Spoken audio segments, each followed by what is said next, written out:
अस्सलाम वालेकुम, कैसे हैं आप लोग। आज मैं आपके साथ शेयर करूंगी आलू के पकोड़े बनाने की रेसिपी, जो कि बहुत ही क्रिस्पी और टेस्टी होने के साथ साथ बहुत ही कम वक्त में तैयार भी हो जाते हैं। अगर आपको मेरी आज की रेसिपी अच्छी लगे तो इसे लाइक और अपने फ्रेंड्स के साथ भी ज़रूर शेयर कीजिएगा। जब आप रेसिपी को लाइक करते हैं या चैनल को सब्सक्राइब करते हैं, हमें ऐसा लगता है कि हमें हमारी मेहनत का फल मिल गया है।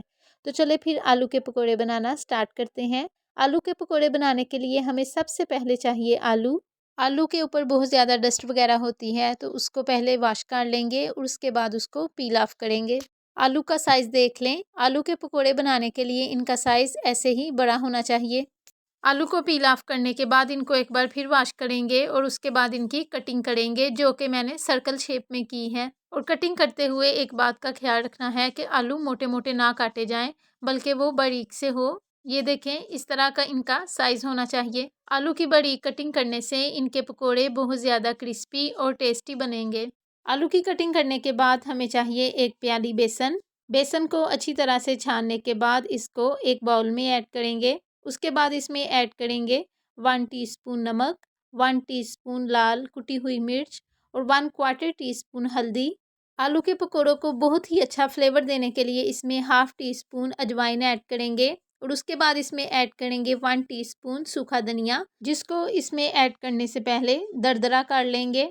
उसके बाद इसमें ऐड करेंगे सब्ज़ धनिया और इनमें सब्ज़ धनिया की क्वांटिटी थोड़ी ज़्यादा रखनी है। सब्ज़ धनिया आलू के पकोड़ों को बहुत ही क्रिस्पी और अच्छा फ्लेवर देगा।